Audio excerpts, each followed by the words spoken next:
सहनवतु सहनौ भुनक्तु सह वीर्यङ्करवावहै तेजस्विनावधीतमस्तु मा विद्विषावहै। शान्ति शान्ति शान्तिः। हरिः ओम्। श्री गुरुभ्यो नमः। हरिः ओम्।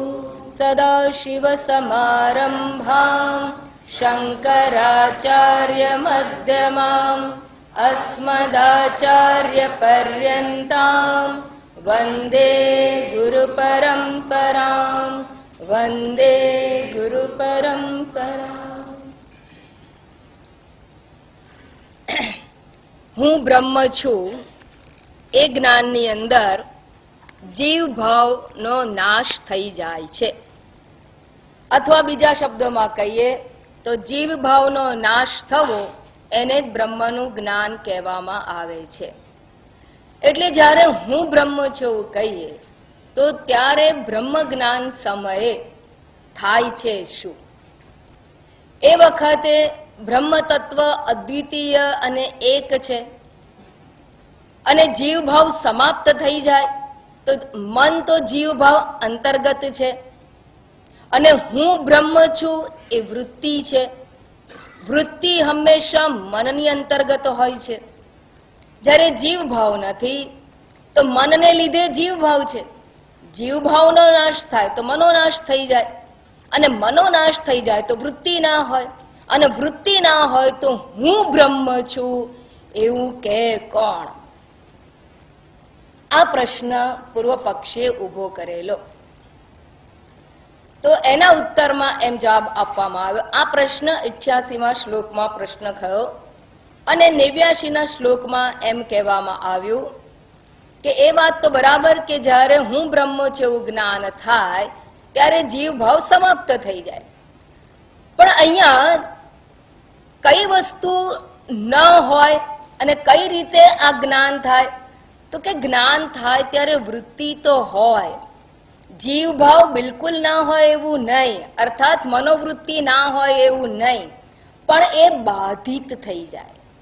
અને એના માટે દ્રષ્ટાંત મેં આપેલું કે બહુ વરસાદ છે ને પાણી ભરાઈ ગયાના ન્યૂઝ આપણે ટીવીમાં જોતા હોઈએ, પણ જ્યારે ન્યૂઝ જોઈને પૂરા કરીએ પછી ટીવી લૂછવા જતા નથી, કારણ કે આપણને ખબર છે કે પાણી જળબંબાકાર દેખાય છે, વરસાદ જબરજસ્ત પડતો દેખાય છે, પણ આપણા સ્ક્રીન ઉપર, ટીવી સ્ક્રીન ઉપર ભેજ પણ હોતો નથી, તો પાણીની વાત જ નથી.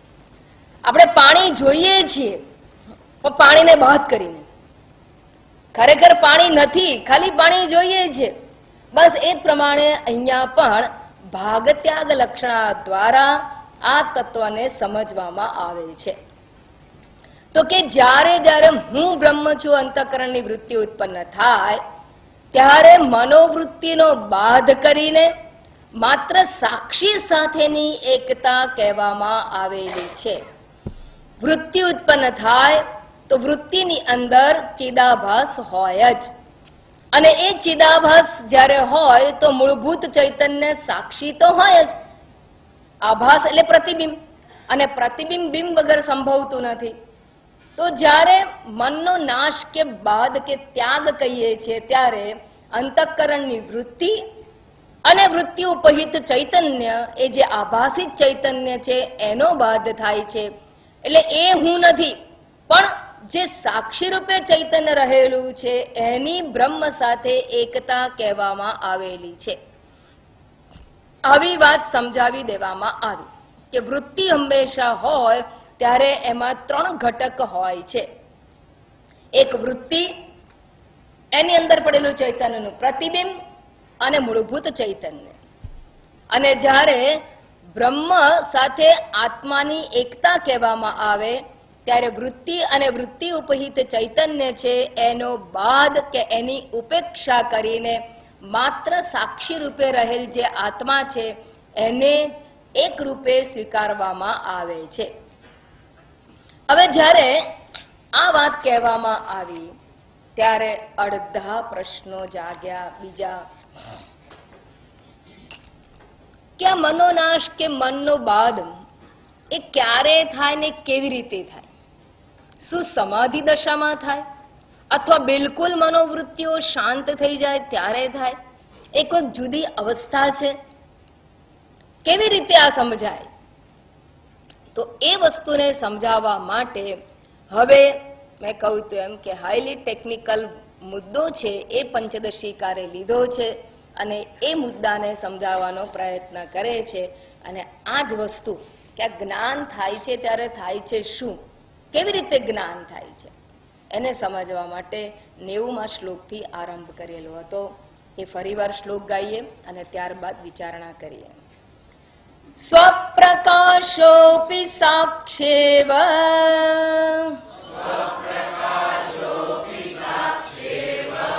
ધીવૃત્યા વ્યાપ્યતેન્યવત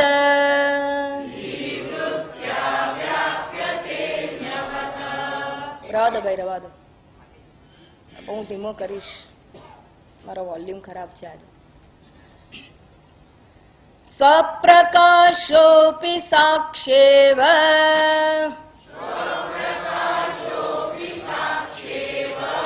ધીવૃત્યા વ્યાપ્યતેન્યવત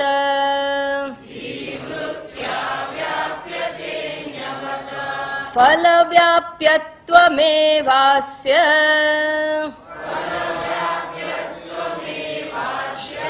શાસ્ત્રકૃદ્ભિર્નિવારિતમ. સ્વપ્રકાશોપી સાક્ષેવ ધીવૃત્યા વ્યાપ્યતેન્યવત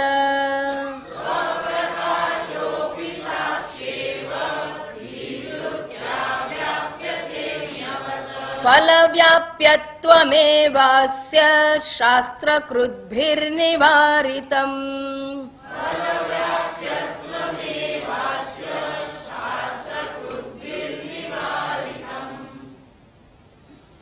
સ્વપ્રકાશઃ અપી સાક્ષી એવ. સાક્ષી આત્મા સ્વપ્રકાશ એટલે સ્વયં ચૈતન્ય સ્વરૂપ, સ્વયં પ્રકાશ સ્વરૂપ જ છે. માટે એને સમજવા માટે કે ઓળખવા માટે કોઈ પણ સાધનની જરૂર પડતી નથી. છતાં પણ ધીવૃત્યા વ્યાપ્યતે અન્યવત, અને માટે આ જ્ઞાનની અંદર ધીવૃત્તિ એટલે બુદ્ધિવૃત્તિ છે એ જ વિષયને વ્યાપીને રહે છે. પરંતુ અન્ય જ્ઞાનની અંદર વૃત્તિ વ્યાપ્તિની સાથે સાથે ફલ વ્યાપ્તિ હોય છે. એ ફલ વ્યાપ્તિનું જ નિવારણ શાસ્ત્રની અંદર કહેવામાં આવેલું છે. આ ભાષાંતર. હવે આપણે સમજવાનો પ્રયત્ન કરીએ કે ગઈ વખતે જે મુદ્દાઓ સમજાવેલા એ મુદ્દાઓને પાછા હું યાદ કરાવી દઉં કે કોઈ પણ પ્રકારનું જ્ઞાન છે એ અંતઃકરણમાં જ થાય.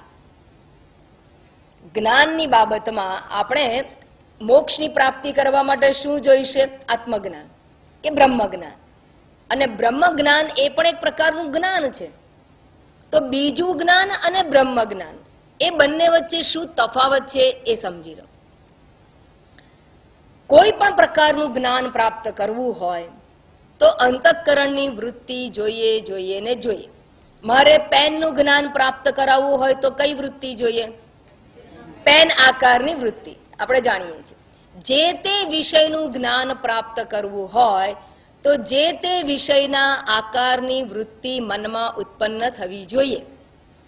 હાથીનું જ્ઞાન પ્રાપ્ત કરવું હોય તો હાથી આકારની વૃત્તિ જોઈએ. મચ્છરનું જ્ઞાન પ્રાપ્ત કરવું હોય તો મચ્છર આકારની વૃત્તિ જોઈએ.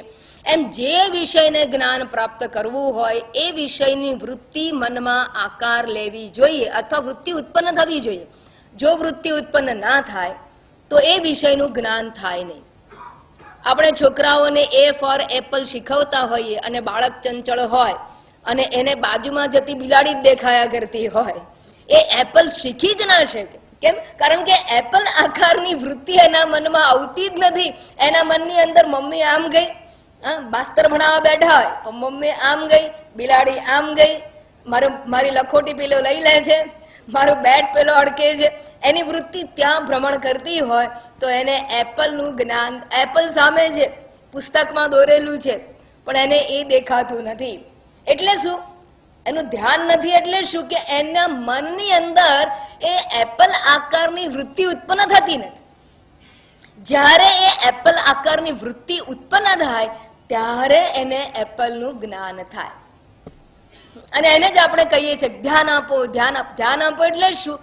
આપણે મનોવૃત્તિ એ વિષય આકારની થવી જોઈએ, તો ધ્યાન બરાબર છે એમ કહેવાય. હવે કોઈ પણ પ્રકારનું જ્ઞાન મનમાં જ થાય, પછી એ બ્રહ્મનું જ્ઞાન હોય, ઈશ્વરનું જ્ઞાન હોય કે જગતના વિષયનું જ્ઞાન, કોઈ પણ પ્રકારનું જ્ઞાન મનમાં થાય. બીજું, જ્ઞાન ક્યારે ઉત્પન્ન થાય? યોગ્ય પ્રમાણ વાપર્યું હોય તો. હું આંખો બંધ કરીને આમ નક્કી કરું કે આ ફૂલનો રંગ કયો હશે, આમ મનમાં વૃત્તિ ઉત્પન્ન થતી નથી. કયા કયા કલરનો રંગ છે, આ કયો કલર છે, આ કયો કલર. કેમ? કારણ કે મેં પ્રમાણ નથી વાપર્યું. યોગ્ય પ્રમાણ વાપરીએ.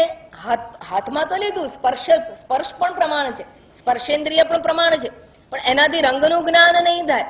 રંગનું જ્ઞાન પ્રાપ્ત કરવા માટે મારે આંખ હોવી જોઈએ, એટલે પ્રમાણ હોવું જોઈએ. એટલે પ્રમાણથી જ પ્રમા જન્મે. પ્રમા એટલે જ્ઞાન. તો મનમાં જે આ રંગ વિષયક વૃત્તિ છે, જ્ઞાન વૃત્તિ, એ આંખ રૂપી યોગ્ય પ્રમાણનો ઉપયોગ કરવામાં આવે તો જ ઉત્પન્ન થાય છે. અને આંખ છે એ રંગ માટેનું પ્રમાણ છે. અને કોઈ કોન્ટ્રાડિક્શન એની અંદર છે નહીં કે હાથથી ખબર પડી કે ના ના આ તો કાળો રંગ છે. ના, હાથમાં સ્પર્શની અનુભૂતિ થાય, સ્પર્શેન્દ્રિય છે, એનું ક્ષેત્ર રંગ પારખવાનું છે જ નહીં. એ તો સોફ્ટ છે કે નહીં એ જુએ છે, તાજું છે કે વાસી છે એની ખબર પડે છે, કાગળનું છે કે નકલી અસલી છે એની ખબર પડે. તો એનું ક્ષેત્ર જુદું છે અને રંગ પારખવાનું જે પ્રમાણ છે એનું ક્ષેત્ર જુદું છે. બંને પ્રમાણ એકબીજાના જ્ઞાનની અંદર બાધિત થતું નથી, વચ્ચે અવરોધક બનતું નથી. અને આંખનું યોગ્ય પ્રમાણ છે રંગ માટે, તો ત્વચા છે એ યોગ્ય પ્રમાણ છે એની સોફ્ટનેસ જાણવા માટે, એનું ટેક્સચર જાણવા માટે. સ્પર્શેન્દ્રિય તો પ્રમાણ, યોગ્ય પ્રમાણ દ્વારા જ્ઞાન વૃત્તિ જન્મે છે. જ્ઞાન વૃત્તિ મનમાં જ જન્મે છે. નંબર 2. હવે નંબર 3 કે જ્ઞાન હંમેશા વૃત્તિ રૂપે જ હોય. મનમાં જન્મે છે એટલે મનમાં કેવી રીતે જન્મે? મન એટલે શું? વૃત્તિઓનો પ્રવાહ. જ્ઞાન હંમેશા વૃત્તિ રૂપે જ હોય. થોટ, ઇંગ્લિશમાં જેને આપણે થોટ કહીએ, વિચાર, વૃત્તિ, એનામાં જ વૃત્તિ, એ વૃત્તિ રૂપે જ હોય. હવે આ લાલ ગુલાબની પાંખડી છે, આ જ્ઞાન વૃત્તિ છે, પ્રમાવૃત્તિ કહેવાય. આ જ્ઞાન વૃત્તિ છે, ગુલાબ વિશેના જ્ઞાનની વૃત્તિ. તો જ્ઞાન વૃત્તિ રૂપે હોય, વૃત્તિ મનમાં હોય એટલે જ્ઞાન મનમાં જન્મ્યું કહેવાય. અને યોગ્ય પ્રમાણ દ્વારા જ્ઞાન વૃત્તિ જન્મે છે. હવે આગળ જઈએ. આ વૃત્તિ જ્યારે ઉત્પન્ન થાય ત્યારે મન જે છે એક એવી સપાટી છે કે જે પ્રતિબિંબિત કરે છે. ટેબલની સપાટી પણ છે અને દર્પણની પણ સપાટી છે. પણ દર્પણની સપાટી છે એ મારું મુખ દર્શાવી શકે, ટેબલની સપાટી મારું મોઢું બતાવી શકે નહીં. એટલે રિફ્લેક્ટિંગ કેપેસિટી ટેબલની સરફેસમાં નથી, પણ મિરરની સરફેસમાં છે. એ જ પ્રમાણે અંતઃકરણ એ મિરર જેવી સરફેસ છે. અંતઃકરણ એટલે કે મન, એ મન એ દર્પણ જેવું છે કે જેની અંદર પ્રતિબિંબ પડે છે. બીજા શબ્દમાં કે બીજું દ્રષ્ટાંત આપું તો પાણી. પાણી એક એવો પદાર્થ છે કે જેમાં મોઢું નાખીએ, મોઢું જોઈએ તો પ્રતિબિંબ દેખાય છે. પારો ભરેલો હોય તો પારામાં આપણને મોઢું નહીં દેખાય, દૂધ ભરેલા ટબમાં પણ મોઢું નહીં દેખાય, પણ પાણી ભરેલા ટબમાં આપણું મોઢું પ્રતિબિંબિત થાય છે. બસ તો એક રિફ્લેક્ટિંગ કેપેસિટી અંતઃકરણની છે, એટલે કે મનની છે. અને મન જ્યાં હોય, જેવું હોય, એની અંદર ચૈતન્યનું પ્રતિબિંબ હંમેશા પડે જ છે. ચૈતન્ય નિત્ય છે અને વ્યાપક છે. એટલે જ્યાં જ્યાં મનોવૃત્તિ છે ત્યાં ત્યાં, એટલે મન છે ત્યાં ત્યાં ચિદાભાસ હોય ને હોય જ. મન હંમેશા ચિદાભાસ યુક્ત જ હોય. જેમ દર્પણ હંમેશા પ્રતિબિંબ વાળો જ હોય, આપણું નહીં તો બીજા કોઈનું, પણ પ્રતિબિંબ તો હોય જ હોય. અને બધા જતા રહ્યા હોય તો દિવાલનું પ્રતિબિંબ કરશે, પ્રતિબિંબ તો હોય જ. એમ મન છે એની અંદર ચૈતન્યનું પ્રતિબિંબ તો હોય જ, ચિદાભાસ વાળું જ હોય. મન સુષુપ્ત હોય તો ચિદાભાસ સુષુપ્ત હોય. મન ઉદ્વિગ્ન હોય તો ચિદાભાસ ઉદ્વિગ્ન જેવું જણાય. પણ કોઈ પણ મન હોય, મન જેવી અવસ્થામાં હોય એમાં ચિદાભાસ હોય ને હોય જ. હવે વૃત્તિ છે એ મનમાંથી ઉત્પન્ન થતી એક વૃત્તિ એ કેવું છે કે પાણીમાં ઉત્પન્ન થતા તરંગ જેવું છે. જેમ સૂર્યમાંથી નીકળતું એક કિરણ હોય અથવા પાણીમાં ઉત્પન્ન થતું તરંગ હોય, એ પ્રમાણે મનોવૃત્તિ એ મનમાંથી જન્મેલી એક તરંગ જેવું છે. અને મનનો જે સ્વભાવ છે એ જ સ્વભાવ વૃત્તિમાં હોય છે. અર્થાત વૃત્તિની અંદર પણ ચિદાભાસ હોય ને હોય જ. એટલે જ્યારે જ્યારે વૃત્તિ ઉત્પન્ન થાય તો એની અંદર ચિદાભાસ પણ હોવાનો ને હોવાનો. હવે જ્યારે જ્ઞાન થાય છે ત્યારે મનોવૃત્તિ હોવાની, જે વિષયનું જ્ઞાન થાય એ વિષયની મનોવૃત્તિ હોય. હવે જ્યારે જ્યારે જ્ઞાન થાય ત્યારે જ્ઞાન થતી વખતે આપણે આગળ જોઈ લીધું એ પ્રમાણે કે જ્ઞાન છે એ હંમેશા મનોવૃત્તિ રૂપે હોય છે. મનોવૃત્તિમાં ચિદાભાસ પણ હોય. આપણે સામાન્ય જ્યારે વ્યવહાર કરીએ છીએ ત્યારે આપણને આ ખબર પડતી નથી, પણ દરેક વૃત્તિની અંદર બે કમ્પોનન્ટ હોય, બે ઘટકો હોય. એક તો વૃત્તિ ઘટક અને બીજો ચિદાભાસ ઘટક. ચિદાભાસ ઘટક બે વસ્તુ રહેવાનું, એક વૃત્તિ અને ચિદાભાસ. દાખલા તરીકે મેં કહું એમ આ ગુલાબની પાંખડી છે, તો ગુલાબની પાંખડી છે એક વૃત્તિ વત્તા એ વૃત્તિની અંદર આભાસી ચૈતન્ય, બે વસ્તુ હોવાની. હવે દરેકમાં આ બે વસ્તુ હોય. અંશદ્વયમ સર્વેષુ જ્ઞાનેષુ વર્તતે, બ્રહ્મ જ્ઞાને અપી અંશદ્વયમ વર્તતે. બ્રહ્મ જ્ઞાન થાય ત્યારે કઈ વૃત્તિ ઉત્પન્ન થાય? બ્રહ્માકાર વૃત્તિ. બ્રહ્માકાર વૃત્તિ, બ્રહ્મને આકાર કેવો છે એટલે એને અખંડાકાર વૃત્તિ કહેવામાં આવે. બ્રહ્મ પૂર્ણ છે માટે એના વિશેની જે વૃત્તિ જેને અખંડાકાર વૃત્તિ કહેવામાં આવે છે. એટલે બ્રહ્મનું જ્ઞાન પ્રાપ્ત કરવું હોય, આત્માનું જ્ઞાન પ્રાપ્ત કરવું હોય તો પણ આત્માકાર વૃત્તિ જોઈએ અને જોઈએ જ. જો વૃત્તિ કોઈ એમ કે વૃત્તિ જોઈએ જ નહીં તો વૃત્તિ કેવી રીતે જન્મે છે? આગળ વાત કરી ગયા એમ. દાખલા તરીકે મારે આ ગુલાબની પાંખડીનો રંગ જાણવો હતો તો કેવી રીતે જન્મ્યો? આંખ, યોગ્ય પ્રમાણ. બરાબર સમજો, યોગ્ય પ્રમાણ. બરાબર, યોગ્ય પ્રમાણ હોય તો જ વૃત્તિ જન્મે. અને શાસ્ત્ર કહે છે કે બ્રહ્મને જાણવા માટે, આત્માને જાણવા માટે પ્રમાણ ખરું કે નહીં? છે. શબ્દ પ્રમાણ કહો. કેમ શબ્દ પ્રમાણ કહો? બ્રહ્મ કે આત્મા તો સ્વયં પ્રકાશ છે. સ્વયં પ્રકાશને વળી કયા સાધનની જરૂર હોય? હા, હવે જયારે સ્વયં પ્રકાશને સાધનની જરૂર નથી એટલે શું કહેવા માંગે છે બરાબર સમજવાની જરૂર છે. સ્વયં પ્રકાશ છે ની ના નહીં. આત્મા હું છું એ જાણવા માટે કોઈ પ્રમાણની જરૂર નહીં પડે, પણ હું જગત કારણ બ્રહ્મ છું એ જાણવા માટે શબ્દ પ્રમાણ જોઈશે. પ્રમાણ શું કરે છે? જ્ઞાન વૃત્તિ જન્માવે છે. અને હું આ આત્મા જે સાક્ષી છે એ જગત કારણ બ્રહ્મ છે એ જાણવા માટે વૃત્તિ જ્ઞાન અનિવાર્ય છે.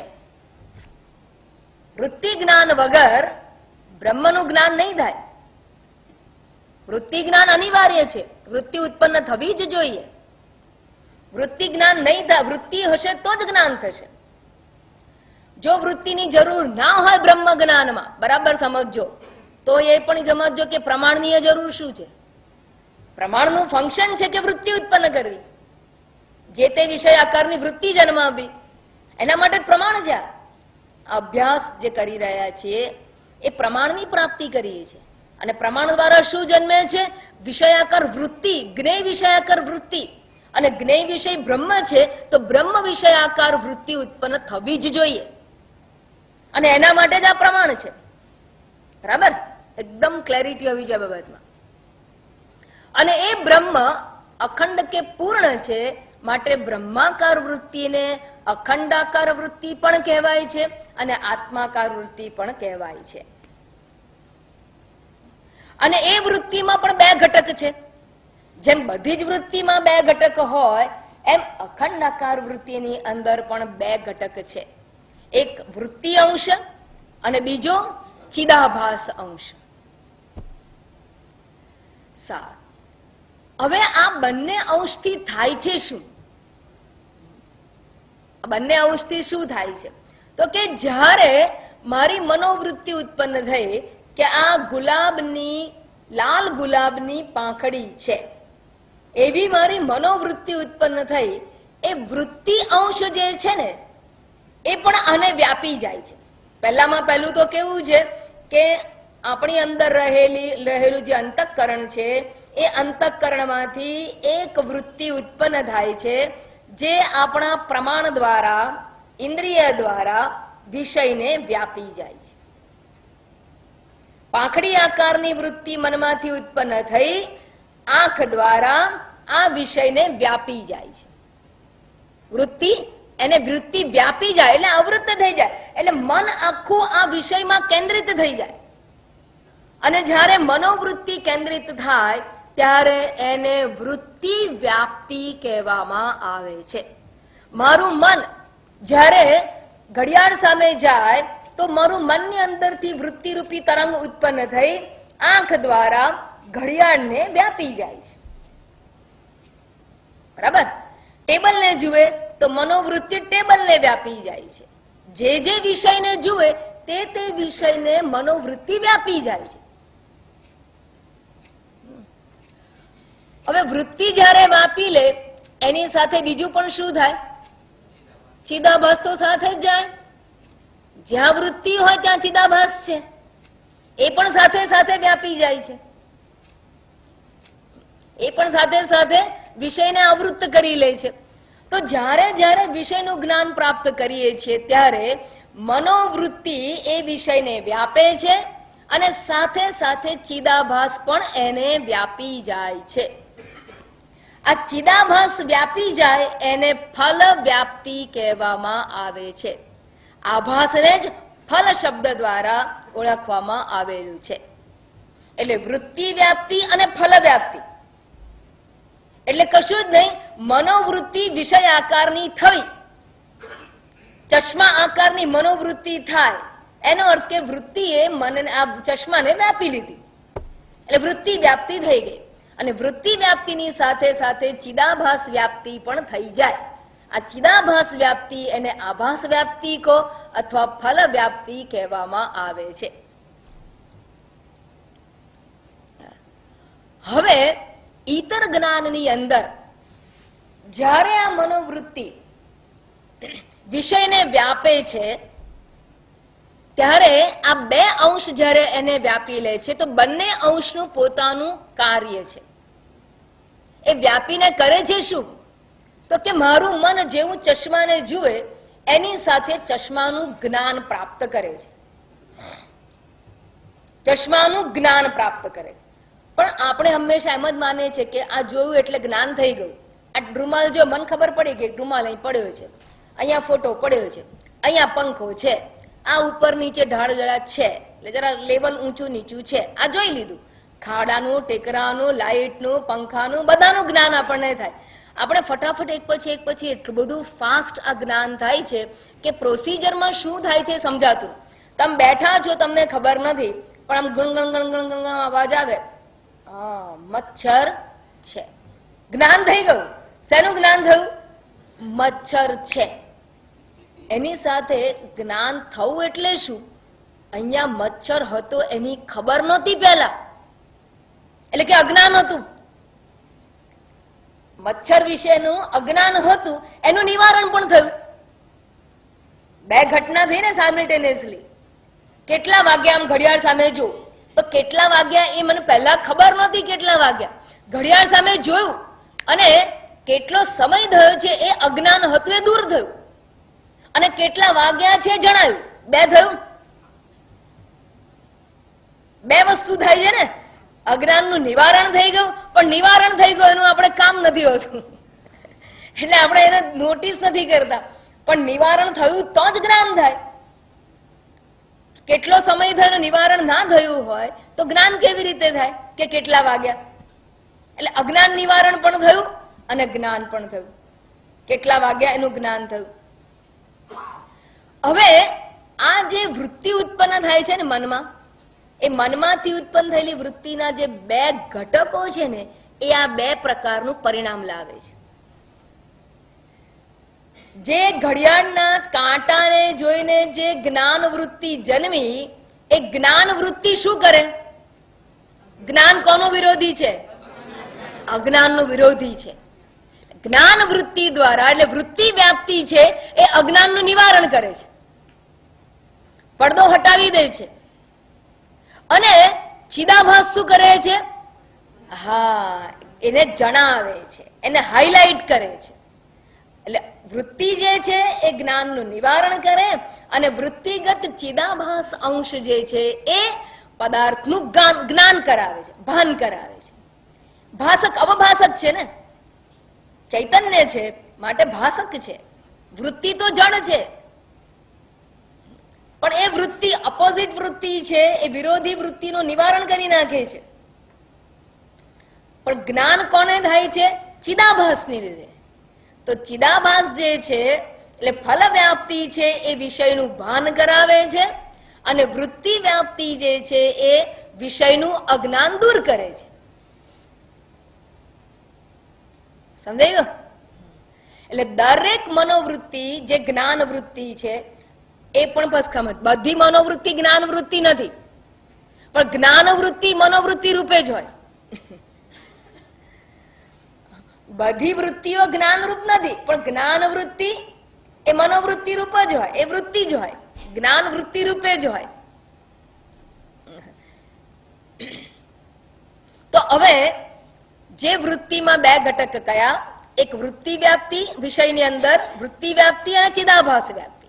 તો વૃત્તિ વ્યાપ્તિ દ્વારા વિષયના અજ્ઞાનનું નિવારણ થાય છે અને ફલ વ્યાપ્તિ દ્વારા વિષયનું જ્ઞાન થાય છે, વિષય પ્રકાશિત થાય છે, વિષય જણાય છે. એટલે ચિદાભાસ દ્વારા જણાય છે. આત્મા તો જ્ઞાતાય નથી, જ્ઞેય નથી અને જ્ઞાને નથી. આત્મા તો કોઈ પણ પ્રકારની પ્રક્રિયાથી પર છે. જ્ઞાન, જ્ઞાતા, જ્ઞેય ત્રણેય નથી એની અંદર. પણ ચિદાભાસ છે એ આ વિષયને જણાવે છે. હવે બધા જ્ઞાનની અંદર બધા વિષયો જડ હોવાને કારણે ચિદાભાસથી જ એ વિષયનું જ્ઞાન થાય છે. ચશ્મા છે, આ ચશ્માની મનોવૃત્તિ ઉત્પન્ન થઈ. આ શું છે? લાવ, ચશ્મા છે. ચશ્મા છે એ વૃત્તિ વ્યાપ્તિ થઈ ગઈ, સાથે સાથે ફલ વ્યાપ્તિ, ચિદાભાસ વ્યાપ્તિ થઈ ગઈ. વૃત્તિ વ્યાપ્તિથી અહીંયા આ શું છે ખબર નહોતી, અહીં બાજુમાં શું પડ્યું છે, પેલું જેવી વૃત્તિ વ્યાપ્તિ થઈને ખબર પડી ચશ્મા છે, અને એની સાથે ચશ્માનું જે ભાન થયું એ ફલ વ્યાપ્તિનું પરિણામ છે. તો ફલ વ્યાપ્તિ અને વૃત્તિ વ્યાપ્તિ બંનેનું અહીંયા પદાર્થ જ્ઞાનમાં કાર્ય છે, ફંક્શન છે.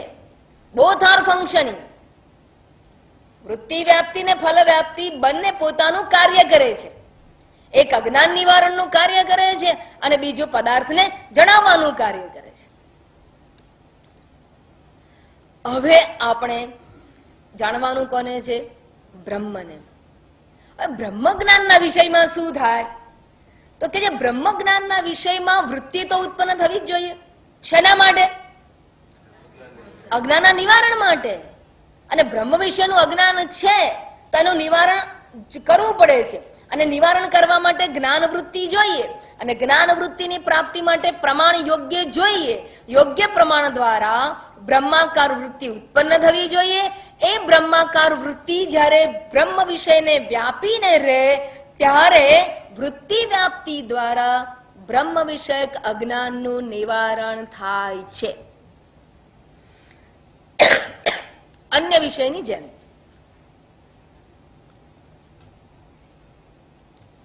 પણ હવે જે ચિદાભાસ છે ને, ફલ વ્યાપ્તિ, ફલ હોય, ચિદાભાસ પણ હોય જ. કોઈ પણ વૃત્તિમાં ચિદાભાસ છે. પણ એ ચિદાભાસ એટલે કોણ? પ્રતિબિંબિત ચૈતન્ય. પ્રતિબિંબિત ચૈતન્ય અને કોને જાણે છે? તો આભાસ એ બિંબને પ્રકાશ એવું કહેવાય. આભાસ વડે બિંબ પ્રકાશે છે એવું કહેવાય ખરું? જરૂર છે એની? ના, આભાસ ચોક્કસ છે, પણ આભાસ કઈ બિંબને જણાવતો નથી. એટલે એનું ફંક્શન નથી, non functional. It is there, પણ એની આવશ્યકતા નથી. અરે એ બધું જ જણાય છે બીકોઝ ઓફ બ્રહ્મ. બ્રહ્મ ચૈતન્ય છે તો પેલો આભાસ છે, એટલે પોતે જ ચૈતન્ય સ્વરૂપ. એટલે ચિદાભાસ વૃત્તિગત આભાસી ચેતન છે, એ મૂળ ચૈતન્યને પ્રકાશે છે એવું કહી શકાય પણ નહીં, એવી જરૂર પણ નથી. સમજાયું? વિષય કયો છે? તો કે જે આભાસી ચૈતન્ય આખા જગતને જણાવે એની જરૂર છે. કેમ? કારણ કે આખા જગતને જાણવા માટે જગત જળ છે, માટે ચિદાભાસ જોઈએ. પણ જ્યારે ચૈતન્ય સ્વયં છે, બ્રહ્મ એ ચૈતન્ય સ્વયં છે, માટે એને પ્રકાશવા માટે ચિદાભાસની જરૂર નથી. માટે બ્રહ્મના જ્ઞાન માટે એવું કહેવાયું કે ફલ વ્યાપ્તિ નથી. નથી એટલે શું? જરૂર નથી.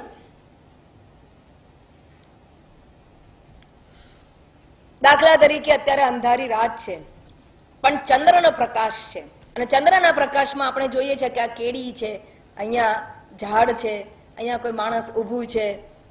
આમ આપણે ચંદ્રના પ્રકાશમાં જોતા હોય. ધીરે ધીરે ધીરે ધીરે આખી રાત તાપણું કર્યું, પછી સવાર પડી હોય. સવાર પડે ત્યારે તમે બધા જ રસ્તા પહેલા ચંદ્રના પ્રકાશથી જોતા હતા. હવે તમારે સૂર્યોદય થવા આવ્યો તો તમે સૂર્ય જોવો છે. સૂર્યને જોવા માટે તમારે ચંદ્રને કઈ બાજુ મૂકવો પડે? ચંદ્રના પ્રકાશની જરૂર નથી, પણ ચંદ્ર જતો રહે છે ના? હોય છે, પણ ચંદ્ર ભલે હોય પણ સૂર્ય આપણે ચંદ્રના પ્રકાશથી જોઈએ છીએ એવું કહેવાય? એનું ફંક્શન છે? ના, ચંદ્ર પ્રકાશ છે સૂર્યના પ્રકાશથી. ભલે ચંદ્ર રહ્યો એટલે ફલ વ્યાપ્તિ નથી એવું નહીં, છે, પણ એની જરૂર નથી, એનું ફંક્શન નથી. હવે ચંદ્રનું ફંક્શન નથી સૂર્યને દેખાડવા માટેનું. સમજાઈ ગયું? એવું છે. સરસ દ્રષ્ટાંત આની અંદર જ આવશે, પણ તમને વધારે ક્લેરિટી મળી જાય એટલા માટે અહીંયા કહી દઉં કે બહુ સરસ દ્રષ્ટાંત વિદ્યારાયણ સ્વામી આપે છે. આપણે અહીંયા બેઠા છીએ, આપણે પુસ્તક વાંચવું છે. કયો પ્રકાશ જોઈએ છે? આ ટ્યુબલાઇટનો પ્રકાશ. આ જતું રહ્યું મને કશું વંચાય નહીં. આ લાઇટ મારે જોઈએ છે પુસ્તક વાંચવા માટે, અક્ષર ઓળખવા માટે, આ પદાર્થોને જાણવા માટે લાઇટ જોઈએ છે. એકલી લાઇટથી મને દેખાય? શું જોઈએ? આંખ કેવી છે? અનિવાર્ય. મારે કંઈ પણ જોવું હોય તો આંખ તો જોઈએ જ જોઈએ. હવે આ આંખથી હું બધું જ જોઉં છું, અને આ પાંદડી, આ ફૂલ, આ ચશ્માનું ઘર, આ ટેબલ, આ ઘડિયાળ, આ માઇક, આ બધું હું આંખ વત્તા ટ્યુબલાઇટનો પ્રકાશ બંનેથી જોઉં. હવે મારે ટ્યુબલાઇટને જોવી હોય તો, આ પ્રકાશને જોવો હોય તો શું શું જોઈએ? આંખ જોઈએ કે ના જોઈએ? આંખ જોઈએ વત્તા પ્રકાશ જોઈએ. આ પ્રકાશને જોવા માટે મારે પ્રકાશ જોઈએ બીજો. હા, આ વાંચવા માટે મારે આ પ્રકાશ વત્તા આંખ બંને જોઈએ, પણ પ્રકાશને જોવા માટે એકલી આંખ જોઈએ. કેમ કે પોતે એના લીધે તો બધું જણાય છે, એટલે એને જોવા માટે બે ના જોઈએ. એમ આંખની જગ્યાએ વૃત્તિ વ્યાપ્તિ, આંખ વગર તો બધું અંધારું, આંખ તો અનિવાર્ય છે. એમ બ્રહ્મનું જ્ઞાન હોય કે વિષયનું જ્ઞાન હોય, વૃત્તિ વ્યાપ્તિ તો જોઈએ જ જોઈએ. પણ બીજા વિષયને જડ હોવાને કારણે ફલ વ્યાપ્તિ એટલે કે ચિદાભાસ છે, એ ચિદાભાસ એટલે ચૈતન્ય, આભાસી ચૈતન્યની જરૂર છે.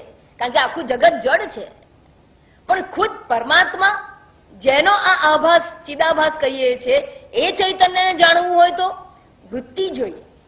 જેમ આંખ જોઈએ, બસ એમ વૃત્તિ જોઈએ. પણ આભાસી ચૈતન્યની આવશ્યકતા નથી, એનું ફંક્શન નથી હોતી એવું નહીં. ફરી હું કહું છું, આભાસી ચૈતન્ય ના હોય એવું નહીં. પણ આ બીજું તમને દ્રષ્ટાંત આપું કે તમે રાત્રે બેઠા હો અને કેન્ડલ લાઇટ કરીને બેઠા હો. હવે કેન્ડલ લાઇટ તમે બધાને બધું જોયા કરો કેન્ડલ લાઇટમાં, અને જેવો સૂર્યોદય થયો, હવે તમારે સૂર્યને જોવા માટે કેન્ડલ ધરવાની. કેન્ડલ ઓલવાઈ જાય છે એવું નથી કહેતી. સૂર્યોદય થવાથી કેન્ડલ ભલે ચાલુ છે, પણ કેન્ડલનું તો મગતરું કહેવાય. એની ઉપસ્થિતિ હેઝ નો મિનિંગ. એ હોય કે ના હોય, ડઝન્ટ મીન એનીથિંગ. બસ એમ ચૈતન્ય બ્રહ્મ એ જાણવા માટે ફલ વ્યાપ્તિ આવશ્યક નથી. બરાબર? એ વસ્તુ અહીંયા એટલે અહીંયા વૃત્તિ વ્યાપ્તિની ચોક્કસ જરૂર છે. અને વૃત્તિ વ્યાપ્તિ અજ્ઞાન નિવારણ કાર્ય કરે છે. અને અજ્ઞાન નિવારણ થતાની સાથે બસ અજ્ઞાન નિવારણ થવું એ જ માત્ર એમાંથી ફળ એટલે હું આ બ્રહ્મને જાણું છું એવી આવશ્યકતા નથી. કારણ કે ફલ વ્યાપ્તિ નથી. જ્યારે ફલ વ્યાપ્તિ હોય ત્યારે હું પાંખડીને જાણું છું, હું જાણું છું કે કેટલા વાગ્યા, હું જાણું છું કે ચશ્મા છે, પણ હું જાણું છું કે બ્રહ્મ છે. કોણ હું? આ ચિદાભાસ એ મૂળભૂત ચૈતન્યમાં મર્જ થઈ ગયું કહેવાય, એકરૂપ થઈ ગયું કહેવાય. તો એ પ્રમાણેની વાત અહીંયા સમજાવવામાં આવેલી છે. તો અન્ય જ્ઞાન અને બ્રહ્મ જ્ઞાન એ બે વચ્ચે આટલો તફાવત છે. તો હવે જોઈએ આપણે. અને વૃત્તિ જ્ઞાન મહત્વનું છે માટે તો આપણે આટલો અભ્યાસ કરીએ છીએ.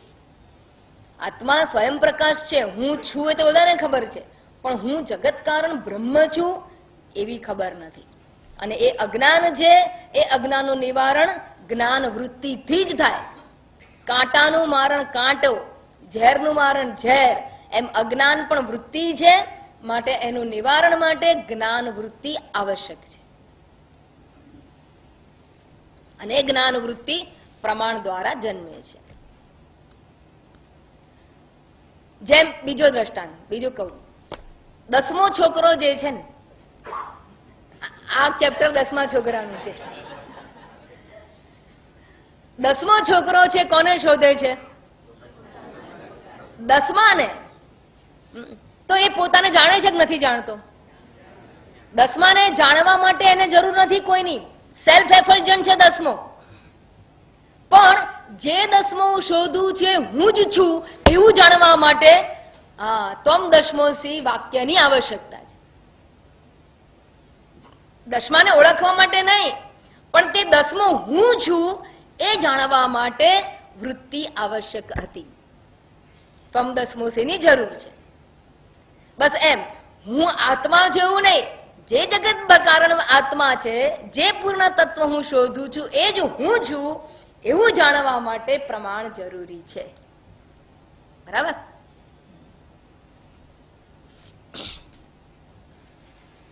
હવે આગળ સમજીએ.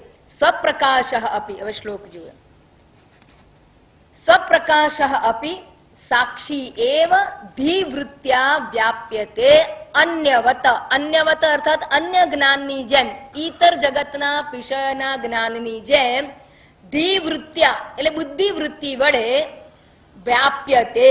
વ્યાપ્યતે એટલે સાક્ષી એવ વ્યાપ્યતે. સાક્ષી સ્વપ્રકાશ અપી બુદ્ધિ વૃત્તિ વડે અન્યવત એટલે કે વિષય બને છે, વૃત્તિ વ્યાપ્તિનો વિષય બને છે. સાક્ષી એ વૃત્તિ વ્યાપ્તિનો વિષય બને છે. વૃત્તિ વ્યાપ્તિનો વિષય ચોક્કસ બને છે, ભલે સ્વયં પ્રકાશ છે છતાં પણ. પરંતુ ફલ વ્યાપ્યત્વમ એવ અસ્ય, પરંતુ એનું ફળ વ્યાપ્યત્વ જે છે, એટલે કે ફળ વ્યાપ્તિની વાત જે કહેવામાં આવેલી છે તે એ અહીંયા શાસ્ત્રકૃતભિ, શાસ્ત્રકર્તાઓ વડે નિવારિતમ, નિષેધ કરાયેલો છે. એટલે શાસ્ત્રકારોએ પ્રત્યેગાત્મા માટે પણ, પ્રત્યેગાત્મા જ્ઞેય વિષય છે એટલે વૃત્તિ વ્યાપ્તિ જોઈએ. જ્ઞેય કેમ ગયો છે? કારણ કે જ્ઞાન નથી, માટે અજ્ઞાન છે, માટે વૃત્તિ વ્યાપ્તિ જોઈએ, પણ ફલ વ્યાપ્તિની જરૂર નથી.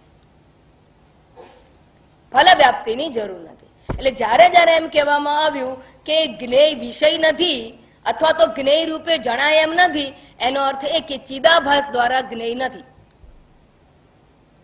ચિદાભાસ દ્વારા જ્ઞેય નથી, કારણ કે ચિદાભાસ કોને જરૂર પડે?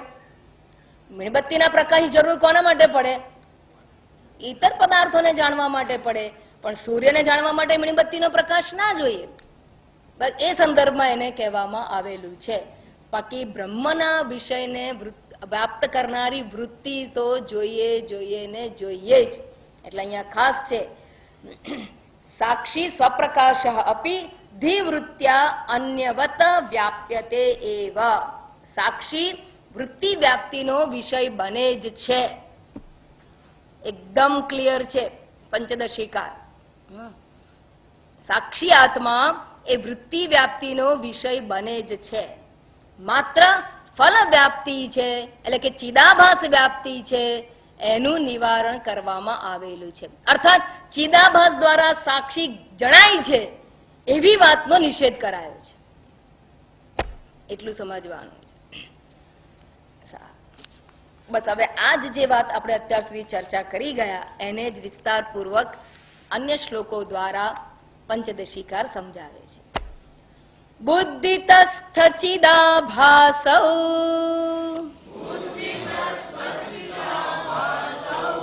બુદ્ધિતસ્થ ચિદાભાસૌ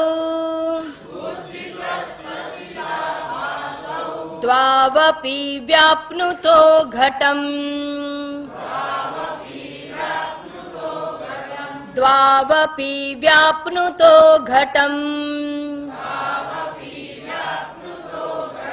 તત્રાજ્ઞાનમ ધિયા નશ્યેત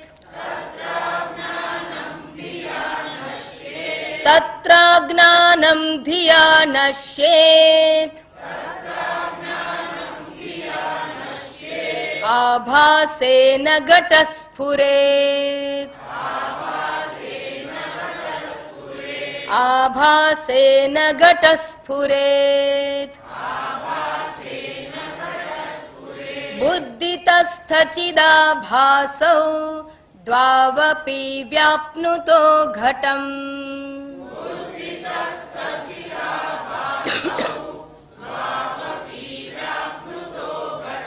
તત્રાજ્ઞાનમ ધિયા નશ્યેત આભાસેન ઘટસ્ફુરેત.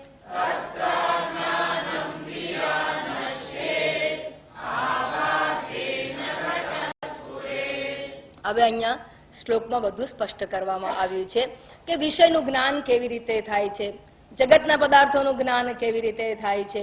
તો કે છે બુદ્ધિ તત્સ્થ ચિદાભાસૌ. બુદ્ધિ અને તત્સ્થ એટલે એ બુદ્ધિ વૃત્તિ અંતર્ગત રહેલું, બુદ્ધિમાં રહેલું શું? ચિદાભાસ. બે વસ્તુ ચિદાભાસૌ કહીને દ્વિવચન કર્યું કે બે ઘટકો છે, બુદ્ધિ વૃત્તિ અને એની અંદર રહેલો ચિદાભાસ. એ બંને દ્વૌ અપી બંને પણ વ્યાપનું તો ઘટમ ઘટને વ્યાપીને રહે છે. ઘટ એટલે વિષય, કોઈ પણ વિષય ઘડાને વ્યાપે છે. ઘડાને જુઓ તો ઘડાની વૃત્તિ, ઘટાકાર વૃત્તિ અને વૃત્તિગત ચૈતન્ય એટલે આભાસિત ચૈતન્ય બંને ઘડાને વ્યાપી જાય છે. ઘડાને જુઓ એની સાથે ઘડાની અંદર મન જતું રહ્યું. આપણે કહે ને મન ક્યાં જતું રહ્યું તારું? તો કે મારું મન ઘડામાં ગયું. મારું મન તેલ લેવા ગયું તો તેલની ધારમાં મન. જ્યાં મન જાય એનો અર્થ એવો થયો કે મન એ આકારની વૃત્તિ ધારણ કરે. આમાં શું મન જાય કે ને એટલે આપણને પણ આપણે કઈ દક્ષિણામૂર્તિ સ્તોત્રમાં શંકરાચાર્ય જે સરસ એ દ્રષ્ટાંત આપેલું. નાના છિદ્ર ઘટોદર સ્થિત મહાદીપ પ્રભાભાસ્વરમ જ્ઞાનયસ્ય તુ ચક્ષુરાદિકરણ દ્વારા બહિસ્પંદતે જાનામીતિ તમેવ ભાંતમનુભાત્યે તત્સમસ્ત જગત તસ્મૈ શ્રી ગુરુમૂર્તયે નમ ઇદં શ્રી દક્ષિણામૂર્તયે. એની પહેલી બે લાઈન છે ને આ દ્રષ્ટાંત આપે. નાના છિદ્ર ઘટોદર, ઘડો છે એનું પેટ છે એટલે એ પેટના ભાગમાં છિદ્રો છે. નવરાત્રીનો ઘડો આવે ને એમાં પેલા કાણા હોય, એમ એ ઘડો છે એનું આ ઉદર છે એમાં કાણા છે. કેટલા કાણા છે? આ એક ગળામાં 5 કાણા આપ્યા છે, પણ ત્યાં તો સરસ મજાના અમુક જગ્યાએથી આપ્યા છે. અહીંયા ભગવાને અલગ અલગ જગ્યાએ આપ્યા છે. અને એ 5 છિદ્રોની એટલે છિદ્રવાળા ઘડાની અંદર વચ્ચે દીપક મૂક્યો હોય અને એ દીવો શું થાય છે? દીવાના પ્રકાશ નીકળ્યા કરે છે અને એ પ્રકાશ 5 છિદ્રો વડે બહાર નીકળે છે. કોને પ્રકાશિત કરે છે?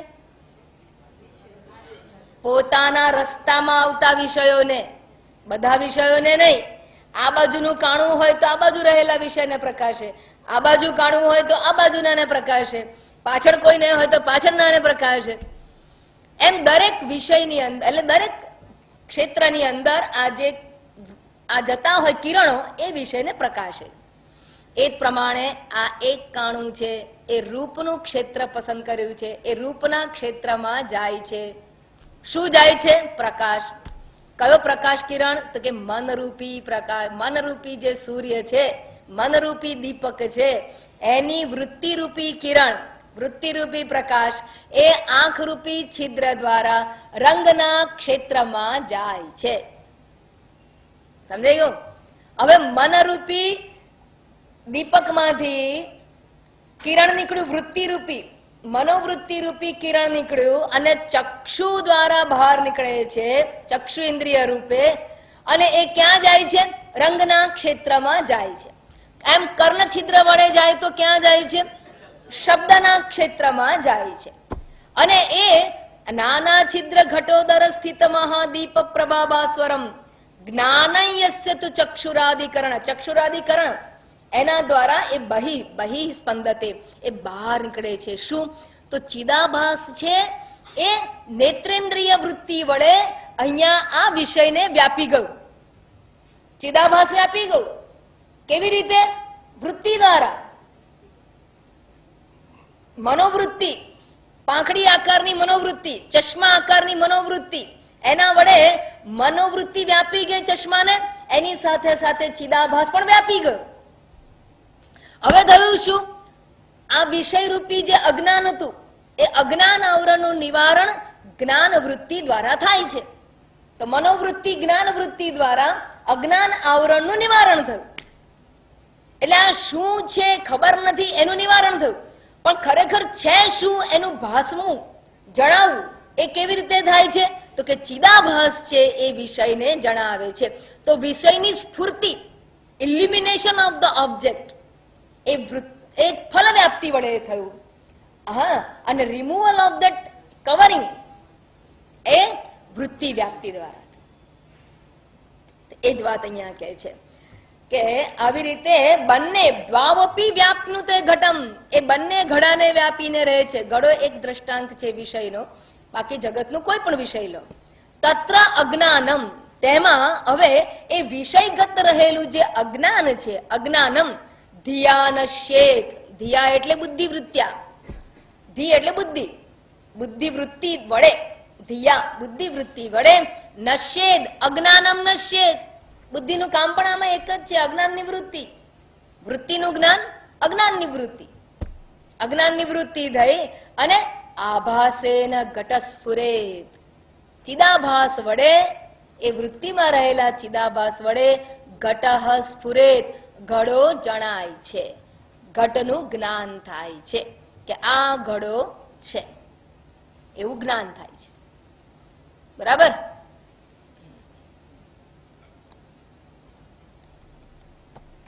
તમે અંધારામાં ચાલતા હો ને, વચ્ચે પગમાં કંઈક અથડાયું એટલું ખબર પડે છે કંઈક છે, ખબર નથી શું છે. કેમ ખબર નથી પડતી? મનોવૃત્તિ ઉત્પન્ન થાય એ વિષયની તો ખબર પડે શું છે. અને મનોવૃત્તિ ઉત્પન્ન થવા માટે આંખ વડે બહાર આવવી જોઈએ. આંખ તો નજર નાખે છે પણ પ્રકાશ નથી. એટલે પ્રકાશ હોય એટલે અવરોધની ગેરહાજરીમાં પ્રમાણ જ્યારે યોગ્ય કાર્ય કરે ત્યારે એ વિષયની મનોવૃત્તિ ઉત્પન્ન થાય. અને જેવી મનોવૃત્તિ ઉત્પન્ન થઈ એટલે વિષયનું અજ્ઞાન દૂર થાય અને એની અંદર રહેલો ચિદાભાસ છે એ વિષયને જણાવે છે, વિષયને પ્રકાશિત કરે છે, વિષયની સ્ફુરણા થાય છે, ભાન થાય છે. આ જગતના જ્ઞાન વિશે થયું. હવે એ રીતે બ્રહ્મના જ્ઞાનમાં શું, તો હવે એ સમજાવે છે. બ્રહ્મણ્ય જ્ઞાન નાશાય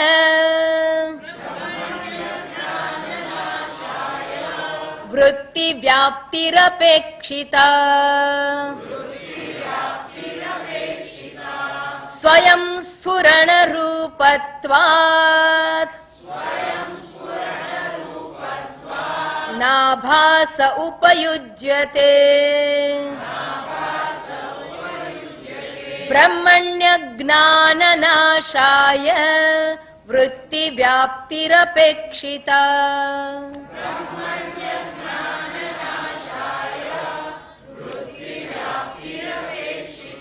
સ્વયં સ્ફુરણ રૂપત્વાત નાભાસ ઉપયુજ્યતે.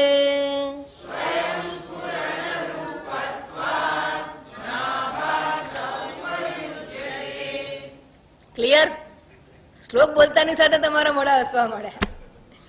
બ્રહ્મણી અજ્ઞાન નાશાય, અજ્ઞાન બ્રહ્મના રહેલું એટલે બ્રહ્મગત અજ્ઞાનનો નાશ કરવાને માટે વૃત્તિ વ્યાપ્તિ અપેક્ષિતા, વૃત્તિ વ્યાપ્તિની આવશ્યકતા છે.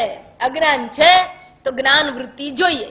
અજ્ઞાન વૃત્તિ વગર અજ્ઞાન નાશ પામે જ નહીં. અને વારંવાર આપણે કહેતા હોઈએ છીએ કે જેમ અંધકારને દૂર કરવા માટે પ્રકાશ જોઈએ એમ અજ્ઞાનને દૂર કરવા માટે જ્ઞાન વૃત્તિ જોઈએ જોઈએ અને જોઈએ. એટલે ચમત્કારનો વિષય નથી. વૃત્તિ તો એ વિષયની ઉત્પન્ન થવી જ જોઈએ. નાના છોકરાની જેમ આપણે સાંસારિક વૃત્તિઓમાં ભટકતા રહીએ અને બ્રહ્માકાર વૃત્તિ થવા જ ના દઈએ. જેમ પેલો છોકરો તમે જે ભણાવો એમાં જ મન ના જાય, બાકી બધી વૃત્તિ હોય. વૃત્તિઓ નથી એવું નહીં, વૃત્તિ બધી જગ્યાની છે. પણ વિષયની વૃત્તિ, જે જાણવાના વિષયની વૃત્તિ ઉત્પન્ન ના થાય તો એને એનું જ્ઞાન થતું નથી. એનો અર્થ એવો નથી ને જ્ઞાન નથી થતું. જ્ઞાન તો થાય છે પણ જેનું કરવાનું છે એના સિવાયનું થાય. એમ આપણને પણ બધા વિષયનું જ્ઞાન થાય છે પણ જેનું કરવાનું છે એની વૃત્તિ ઉત્પન્ન થતી નથી. અને એ વૃત્તિ ઉત્પન્ન કરવાનું કાર્ય પ્રમાણથી થાય. પ્રમાણથી એ વૃત્તિ ઉત્પન્ન થાય. એટલે આ શબ્દ પ્રમાણ દ્વારા બ્રહ્માકાર વૃત્તિ ઉત્પન્ન થવી જોઈએ. એ પ્રમાણનું કાર્ય છે. એટલે કે વૃત્તિ વ્યાપ્તિ અપેક્ષિતા. પછી સ્વયં સ્ફુરણ રૂપત્વાત, ચૈતન્ય સ્વયં ચૈતન્ય સ્વરૂપ છે. સ્ફુરણ સ્વરૂપ, સ્ફુરણ એટલે ચૈતન્ય સ્વરૂપ હોવાને કારણે ન આભાસ ઉપયુજ્યતે, ચિદાભાસનું ત્યાં કોઈ ફંક્શન નથી. એને હાઇલાઇટ કરવા માટે કોઈ ચિદાભાસ ના જોઈએ. અજ્ઞાન નિવારણ માટે જ્ઞાન વૃત્તિ જોઈએ, બ્રહ્મ જ્ઞાન વૃત્તિ. પણ બ્રહ્મને જણાવવા માટે, એને હાઇલાઇટ કરવા માટે ત્યાં આગળ ચિદાભાસની આવશ્યકતા નથી. આ તો એના જેવું છે કે મારી પ્રતિબિંબિત આંખો મને જુએ છે. મારી પ્રતિબિંબિત આંખો મને જુએ ના, પ્રતિબિંબિત આંખો મને શું જોતી હતી?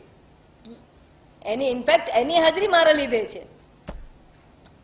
તો એટલા માટે અહીંયા કહું કે ચિદાભાસની એમાં અપેક્ષા નથી. નથી હોતું એવું નહીં. વળી પાછી વારંવાર કહીશ કે વૃત્તિ હોય એટલે ચિદાભાસ તો હોય, પણ ત્યાં જરૂર નથી.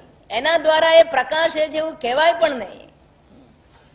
અને એ દ્રષ્ટાંત પેલું જે મેં છેલ્લે આપેલું એ 93મા શ્લોકમાં છે. એટલે એ શ્લોક પણ આપણે જોઈ લઈએ. ચક્ષુર્દીપાવપેક્ષેતે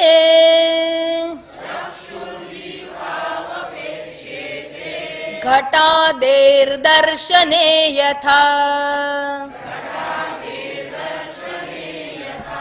ન દીપદર્શને કિંતુ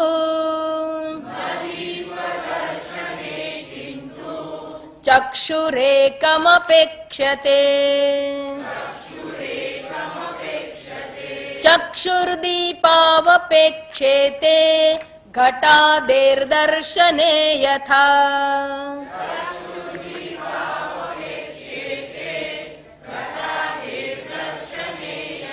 ન દીપદર્શને કિંતુ ચક્ષુરેકમપેક્ષ્યતે.